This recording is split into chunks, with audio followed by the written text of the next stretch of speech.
Now turn up.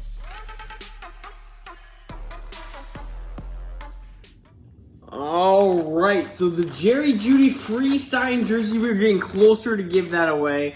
When we hit 1,000 subscribers, we're going to be giving that away to one of you guys.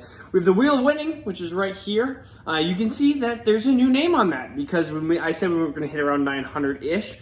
We're going to add that third name, which means you have a 20% chance. We're going to just spin that wheel, and whoever gets it gets that jersey. And that would be Matt Grosso.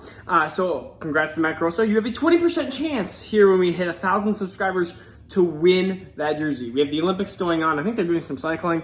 And then my son is doing some tummy time, just chilling right there. So everyone's favorite co-host is taking a little breather. I am going to be talking about James Robinson. So James Robinson, as we know, had an incredible snap percentage last year for Jacksonville. Of course, then you see Travis Etienne coming in as a first-round pick. And really destroying James Robinson's value. And people, I mean, James Robinson was this really wild card of like, what do we do with him? Do we trade him? Do we keep him? And the people that traded him, of course, got probably really good value for him. And now James Robinson's value has been kind of destroyed. But I'm here to tell you, hey, there might be a bright spot.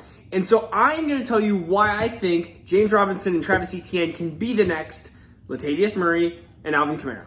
And what that kind of shows and what that produces and what that looks like, because we had 2 years of that. We had 2019 and 2020 with Latavius Murray and Alvin Kamara on the same team. We even had Mark Ingram and Alvin Kamara on the same team. So that is something to think about as well. Are you okay, buddy? Yeah, he's just talking to himself. So let's just look at Latavius Murray here. If you look at let's just look at his finishes, because his finish was 33 in standard, 30 in 2019, in 2020. He was 34 in PPR and 28 in 2019. How many kilometers? 5.1 to go. So, hey, look at it. You're getting pretty close to that race. So, when you just want to keep talking. I'm going to bring you up here. All right. So, Latavius Murray can finish as a 30-ish running back. Why can't James Robinson finish 30-ish? Let's look at the snap percentage of Latavius Murray, even in 2020. These are per game. I think it's pretty significant. 34. This is percentage of snaps. 34, 27, 35, 41, 28, 32, 30, 24, 39, 41, 49, 44, 41, 33, 29, 39. So you could say like 40%. Like, that is not that great. You could see James Robinson easily being a 50%. So you could add some... Do you want to just keep talking? We're doing a video. We're talking about James Robinson.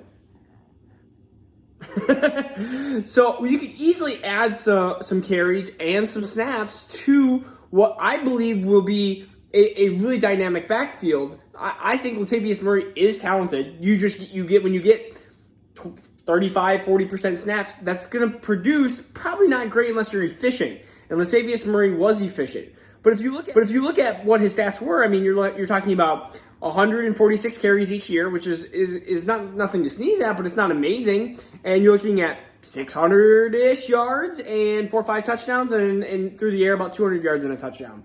I could easily see, I mean, that's 840 yards. I could easily see James Robinson hit 1,000 yards total, and you could see him being at 6-7 touchdowns. Now, what does that mean for Travis Etienne? Because Travis Etienne, we talk about, well, I mean, if you compare him to Kamara, it's hard because Kamara is like the most efficient running back out there. But if you look at Kamara, I mean, his last 2 years, he was 17th and 2nd in standard, or 9th and 1st in PPR. And they want to use Travis Etienne a lot like Kamara. You're going to see that kind of similarity through there. And you look at Kamara, 171 attempts, 187 attempts. So still not even hitting the 200 mark. The big thing with Kamara, 21 touchdowns and 6 touchdowns. So what will Travis Etienne be? Well, maybe he gets only 6 touchdowns his rookie year. And let's say he does get the 797 yards rushing and 533 receiving might be a little bit outstretched, but that is what Kamara did in 2019, and he finished 9th in PPR and 17th in standard. You could see something like that. Maybe he doesn't have the receiving repertoire yet of a Kamara, so maybe he finishes 25th or something like that in his rookie year.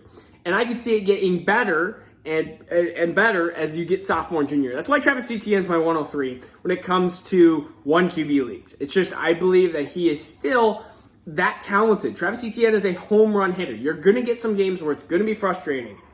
Yeah, it's going to be frustrating. But there's going to be some times that you're going to have Kamara just break out and do amazing. So I did not even look up Mark Ingram. Let's see if I can look that up. Because I spelled that wrong. Oh, you spit up on me. No! Yep, thank you. Thank you for that. Mark Ingram.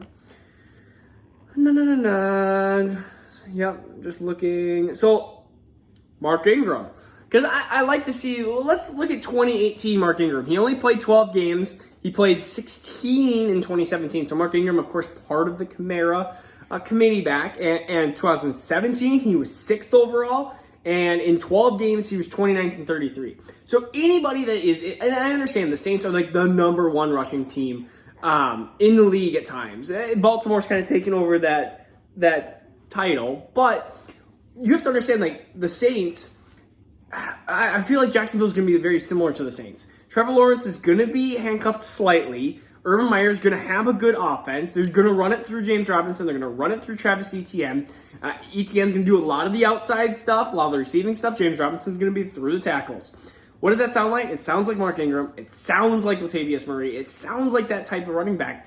And if you produce, let's say, his running back, I mean, he's not going to probably get the 1,000 yards that Ingram did. Man, Ingram got 1,000 yards in 645 in 12 games. But still, like, you're talking about a guy that is, James Robinson would not shock me if he got 1,000 total yards, got himself 6-7 touchdowns, or even like just say 6 touchdowns, and he's sitting there at 28, 26, 25.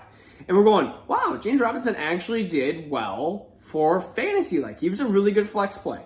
And I think if you're trashing Travis Etienne, saying, oh, Travis Etienne's, if you're trashing James Robinson and saying, oh, he's no good anymore, I think that's just a mistake to do. I think that James Robinson has good value. And we've seen running back 2s in offenses produce if it's a high-powered offense. And I think that James Robinson will have plenty of snap share a part of that offense. I think it's going to be 50-ish%. You could see them both on the field at the same time. But as long as he stays healthy, not counting injury, are we getting close to the end? Oh, 2.5 kilometers. I'm going to have to watch the rest of this. So I'm saying buy James Robinson if you need a flex player. I think James Robinson is plenty talented enough to be that RB 25. And if you want that, then that's fine. He's not going to give you RB 5 unless Travis Etienne is hurt. He's not going to give you RB 10 unless Travis Etienne is hurt. And the same as otherwise. Travis Etienne probably has more upside, but I don't think he can get to the Kamara level, like top 3, top 5. But if you can consider Travis Etienne being a low-end RB1, like that is a really high possibility, even with considering another good back there. So just know that sometimes it's better to be on a really good run offense than to be on a horrible run offense and just not produce any stats like the Jets last year. All right? This is Marcus, Dynasty Fun Dads. Jackson, say bye. Say subscribe. Woo! All right, peace out. See you tomorrow.